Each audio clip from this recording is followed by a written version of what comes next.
நாமக்கல் நிகழ்ச்சியில் கலந்து கொண்ட பிறகு கரூருக்கு இரவு 7 மணிக்கு வந்துள்ளார். அதாவது அறிவிக்கப்பட்ட 12 மணி கடந்து 7 மணி நேரம் கழித்து தான் வந்தார். கரூரில் என்ன நடந்ததுன்னு அந்த கரூர் மக்களை கேட்டாலே புட்டு புட்டு புட்டு வைப்பாங்க. ஏன் மேலே பழியை தூக்கி போடுறீங்க? என்னமோ நாங்கள் அரசியலே பண்ண மாட்டோம், இந்த விஷயத்துலலாம் நாங்கள் அரசியலே பண்ண மாட்டோம்னு வீடியோ போட்டுவிட்டு போய் சட்டசபையில் உட்காந்துக்கிட்டு ஏன் மேலே பழியை தூக்கி போடுறீங்க, லேட்டாக வந்துட்டாருன்னு. போலீஸ் கொடுத்த டைமில் நாங்கள் இருந்தேன். நாமக்கல்லேருந்து கரூர் வர வழியில் இருந்த மக்கள் எல்லாரையும் நான் என்ன அம்போன்னு விட்டுட்டு வர சொல்கிறீங்களா?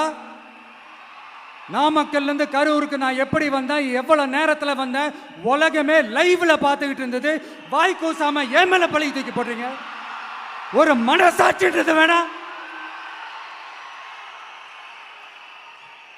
சரி, நீங்கள் தான் எதுவுமே பண்ணல சார், அப்புறம் ஏன் சார் 20 வருஷமா கரூரில் மட்டுமே, கரூர் பகுதியில் மட்டுமே போட்டி போட்ட உங்களுடைய ஒரு அடிமைய